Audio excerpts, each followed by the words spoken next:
옛날 옛적 어떤 가난한 나무꾼이 나무를 하러 뒷산에 갔습니다. 나무를 하다가 제 신세가 서글퍼서 흥얼흥얼 팔자 타령을 했습니다. 어떤 사람 팔자 좋아 고대광실 높은 집에 네모마다 풍경 달고 알뜰하게 잘 사는데 이내 팔자 어이하여 지게에다 목숨 걸고 태산 속을 헤매는고 가슴 답답해 못 살겠다. 그러다 보니 발밑에 무엇이 딱 걸리는 것입니다. 이게 무언가 하고 보니 커다란 돌절구가 하나 땅에 묻혀 있었습니다. 판에 보니 제법 쓸만한 돌절구통인 것입니다. 이 절구통을 집에 가지고 가야 할 터인데 무거워서 어째 들 수가 있나 맬 수가 있나 질 수가 있나 이도저도 안 되니까 굴렸습니다. 떼굴떼굴 굴려서 산을 내려가는데 내리막이니까 절구가 좀 잘 구르지 않겠습니까? 가만히 둬도 떼굴떼굴 보기만 해도 떼굴떼굴 저 혼자서 잘도 굴러 내려간단 말입니다. 절구통이 굴러 내려가다가 토끼 한 마리를 지었습니다. 그 바람에 토끼도 절구통과 함께 떼굴떼굴 굴러 내려갔습니다. 절구통과 토끼가 함께 떼굴떼굴 굴러서 산 밑에 있는 나무꾼 집 뒷곁에 척하고 떨어져 멈췄습니다. 나무꾼이 뒤늦게 산을 내려와 보니 자기 집 뒷곁에 절구통이 떡하니 와 있는데 글쎄 그 옆에 토끼 한 마리도 같이 와 있는 것입니다. 토끼가 절구통에 치여 떼굴떼굴 구르는 바람에 기절을 해서 발라당 자빠져 있는 것입니다. 옳거니 이거야말로 꽉 먹고 알 먹기로구나. 당장 토끼를 들고 장터에 달려가 외쳤습니다. 토끼 사세요. 토끼 사세요. 복슬복슬하고 귀여운 토끼 사세요. 마침 토끼 사겠다는 사람이 있어 흥정 끝에 돈 성냥 받았습니다. 가난한 살림의 돈 성냥이 어디겠습니까? 싱글벙글 입이 귀에 걸렸지 뭡니까? 한 마을에 사는 욕심쟁이 영감이 장에 왔다가 그걸 본 것입니다. 아, 자네 웬 돈인가? 토끼 팔아서 벌었습지요. 토끼는 무슨 재주로? 산 꼭대기에서 절구통을 굴리니까 치던데요. 욕심쟁이 영감이 그 길로 집에 달려가 마당에 세워둔 돌절구를 밧줄로 꽁꽁 묶었습니다. 혼자 힘으로 안 되니까 머슴을 불러 밧줄을 끌게 하고 자기는 뒤에서 밀며 뒷산으로 올라갔습니다. 영차영차 끙끙 아이고 무거워 영차영차 끙끙 아이고 무거워 하며 올라가는 겁니다. 한나절 동안 올라가서 산 꼭대기에 이르자 절구통을 산 아래로 휙 굴러내렸습니다. 절구통은 떼굴떼굴 잘도 굴러가는 것입니다. 가만히 둬도 떼굴떼굴 보기만 해도 떼굴떼굴 저 혼자서 잘도 굴러내려가는 것입니다. 이때 토끼 한 마리가 나무 밑에서 낮잠을 자다가 왈캉달캉 요란한 소리에 잠을 깼습니다. 토끼는 절구통을 피해 산 아래로 마구 다름박질을 쳤습니다. 토끼는 앞장서 다름질 치고 절구통은 뒤에서 왈캉달캉 따라오고 그러다가 둘 다 영감집 뒷곁으로 내려왔습니다. 토끼는 냉큼 앞마당으로 내빼고 절구통은 뒷간 기둥을 쿵 박고 멈췄는데 그 바람에 기둥이 부러지면서 뒷간이 폭삭 주저앉았습니다. 요란한 소리를 듣고 마나님이 나와보니 뒷간은 무너졌는데 웬 토끼 한 마리가 마당에서 눈을 말똥말똥 귀를 쫑긋쫑긋하고 있는 겁니다. 이놈의 토끼 맛 좀 봐라 몽둥이를 들고 덤비니까 토끼는 혼이 빠져서 장독대로 달아났습니다. 내 이놈 토끼야. 거기 가면 못 잡을 줄 알고. 마나님이 몽둥이로 장독대를 탁 내리치니까 장독대가 우지끈 와장창 깨져서 박살이 나는 겁니다. 토끼는 그 소리에 놀라 깡충깡충 뛰어서 지붕 위로 폴짝 올라갔습니다. 이때 산에서 영감이 내려와 보니 집안 꼴이 말이 아니겁니다. 뒷간은 무너지고 장독대는 부서졌는데 잡으려던 토끼는 잡히지 않고 지붕 위에 떡하니 올라가 있으니 말입니다. 그만 화가 머리끝까지 뻗쳐올랐습니다. 내 이놈 토끼야. 어디 혼 좀 나봐라. 부싯돌로 불을 일으켜 불꾸러미를 만들어서 지붕 위로 냅다 던져 올리니 애꿎은 지붕에 불이 붙는 것입니다. 그 사이에 토끼는 뜨거워라 얼른 뛰어내려와 뒷산으로 달아나 버리고 끝내 지붕은 홀라당 타버려 기둥뿌리만 남았습니다. 이렇게 해서 욕심쟁이 영감이 토끼 한 마리 잡으려다 12칸 기와집을 다 태워먹더라는 이야기입니다. 과도한 욕심은 있는 것도 태워버리는 겁니다.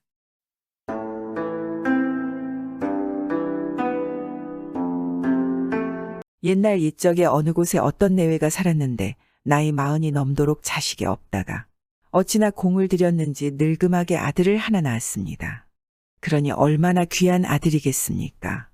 금이야 오기야 하고 키우는데 말 그대로 불면 꺼질세라 쥐면 터질세라 하고 고이고이 키우는 겁니다. 그렇게 가진 정성으로 나이 20살 먹도록 키워놨더니 이게 당최 약골인 것입니다. 고개 넘어 감기 왔다는 소문만 나도 재채기부터 하고 삽작 밖에 두어 걸음만 나갔다 와도 골골 앓는단 말입니다. 이거 뭐 이래가지고는 사람 구실을 할 것 같지도 않아 보였습니다. 용하다는 의원은 다 불러다 보이고 좋다는 보약은 다 구해다 먹여봤지만 소용이 없었습니다.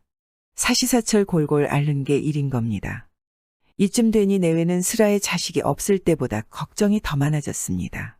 자식이 없을 때야 그저 바라는 게 자식 하나 얻으릴 뿐이었지만 이제는 비가 와도 걱정, 바람이 불어도 걱정이란 말입니다. 그렇게 사는데 하루는 이 집에 과객이 하나 찾아들었습니다. 과객이 찾아오면 마땅히 반갑게 맞아들여 대접해야 할 일이지만은 아들 하나 있는 것이 밤낮 골골 앓으니 선뜻 마음이 안 내키는 겁니다. 행여 과객이 묻혀 들어온 바깥바람 때문에 병이 날까 두려워서 그런 것입니다. 죄송한 말씀이오나 딴 데 가서 하룻밤 유하시면 안 될까요? 왜 그러시오? 이 댁에 무슨 일이라도 있어? 딴 일은 없으나 아들 녀석 병치레가 끊일 날 없어 그럽니다. 그래요? 그렇다면 더더욱 묵어야겠어. 과객이 하는 말을 들으니 병깨나 볼 줄 아는 사람 같이 보였습니다. 그래서 혹시나 하고 맞아들여 대접을 잘하고 나서 아들의 병을 좀 봐줄 수 있겠느냐고 물어봤습니다. 그랬더니 대번에 그러자고 하는 것입니다. 그래서 얼른 보여주었습니다. 과객이 아들을 이리 보고 저리 보고 하더니 그동안 어떻게 키웠으며 어떻게 크더냐고 꼬치꼬치 물었습니다. 그래서 늙음하게 아들 하나 얻어 금이야 오기야 하고 키운 내력을 소상하게 말해주었습니다. 그랬더니 이 과객이 대뜸 집 밖에 나가 이리 돌고 저리 돌고 한참을 빙빙 돌더니 들어와서 하는 말이 이것은 다른 병이 아니고 집 밖에 살이 끼어 생긴 병이니 살을 막지 않고는 아드님 목숨이 1년을 기약할 수 없습니다. 하는 겁니다. 아, 1년을 기약할 수 없다니 가슴이 철렁 내려앉지 않겠습니까? 내외가 바짝 매달려 제발살을 막을 방도를 일러달라고 보챘습니다. 그러면 제가 시키는 대로 하겠습니까? 여부가 있겠습니까? 아들 목숨을 살리는 일이라면 무엇이든지 하겠습니다. 그러면 이렇게 하십시오. 이 댁을 둘러싸고 있는 돌담에 살이 끼었으니 돌담을 헐고 새로 쌓되 이 일은 반드시 병자가 손수해야 합니다. 돌 하나라도 남의 손이 닿으면 효험이 없을 것이니 명심해야 합니다. 과객이 떠난 뒤에 내외는 아들을 시켜 돌담을 헐게 했습니다. 밤낮 골골 앓는 놈한테 그 힘든 일을 시키자니 뼈가 다 녹는 것 같지만 별 수가 있겠습니까? 살을 막으려면 그것밖에 없다는데 어떻게 하겠습니까? 날마다 일을 시켰습니다. 아들놈은 비실비실하면서도 제가 살 길이 그것밖에 없다 하니 이를 악물고 돌담을 하는데 워낙 기운이 없어서 첫날에는 겨우 돌멩이 5-6개밖에 못 털었습니다. 그런데 날이 갈수록 조금씩 힘이 붙는 것 같더란 말입니다.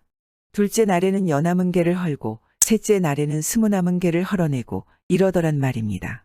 밥도 한 끼에 겨우 한술 먹던 놈이 한열을 지나 돌담 한 귀퉁이가 허물어질 때쯤 돼서는 한 그릇을 거뜬히 비웠습니다. 아, 살마기가 과연 효험이 있긴 있구나. 내외가 지켜보니 그 얼마나 좋겠습니까? 돌담이 차차 허물어질수록 아들놈 기운도 살아나고 밥그릇도 잘 주니까 말입니다. 이러고 한두어 달 지나 돌담을 다 헐어낼 때쯤 돼서는 아들놈 병이 거의 반 다 나았습니다. 한 서너 달 지나 새로 돌담을 다 쌓고 나니 언제 아팠냐는 듯이 말짱해졌습니다. 온몸에 살도 피둥피둥 오르고 기운도 제법 실해져서 아, 이만하면 어디에 내놔도 내 아들이야 할 만하것입니다. 살마기 돌담을 새로 다 쌓고 나서 얼마 안 되어 살마기 방도를 가르쳐준 과객이 다시 찾아왔습니다. 아들 목숨을 살려준 은인이라고 극진히 대접을 했습니다. 그러고 나서 손님께서는 어찌 그리 살을 잘 보십니까? 하고 물었습니다. 아, 그건 제가 좀 허풍을 떤 것뿐입니다. 이 댁 아드님이 워낙 일을 안 하고 커서 병골이 된 듯하여 일을 좀 시키면 나을까 하고 그랬지. 살은 무슨 살이겠습니까? 그러니까 사람은 일을 해야 병도 안 생기는 거지. 일 안 하고 놀면 무슨 병이든 꼭 생긴다는 이야기입니다. 요즘 아이들이 아토피 등 다양한 병에 시달리는 것이 너무 살뜰하게 키워서 그럴 수 있습니다. 예전 부모님들처럼 키워도 뭐 아주 잘 크지 않았습니까?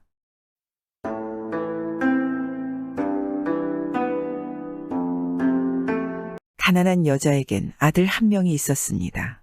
그녀는 한양에 잘 사는 집에 가서 곡식을 빻아주고 집을 청소하는 등 힘들게 일을 했습니다.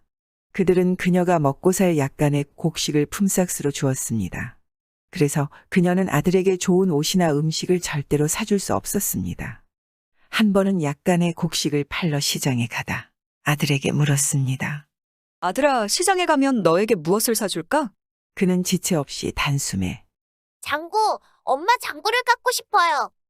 엄마는 아들에게 장구를 사줄 충분한 돈이 없었습니다.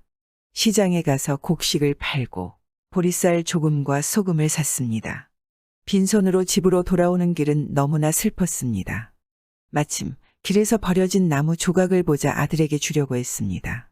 아들에게 나무 조각을 건넸습니다. 아들은 그것을 어떻게 해야 할지 몰랐습니다. 그는 놀러 나갈 때 그것을 가지고 나갔습니다. 한 노파가 아궁이에 소똥으로 불을 붙이고 있었습니다. 불이 잘 붙지 않아서 연기가 온 천지에 깔려 노인은 눈물을 흘렸습니다.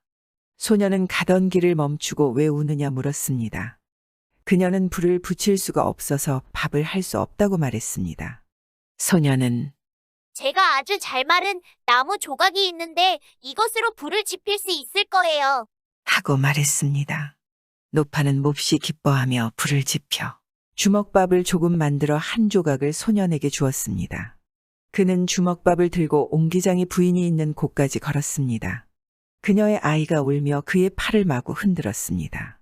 옹기장이 부인은 아이가 배가 고픈데 집 안에 먹을 것이 하나도 없다고 했습니다. 소년이 아이에게 손에 든 주먹밥을 주자 미친 듯이 먹으며 울음을 멈추었습니다. 옹기장이 부인은 너무나 감사해 그에게 항아리를 하나 주었습니다.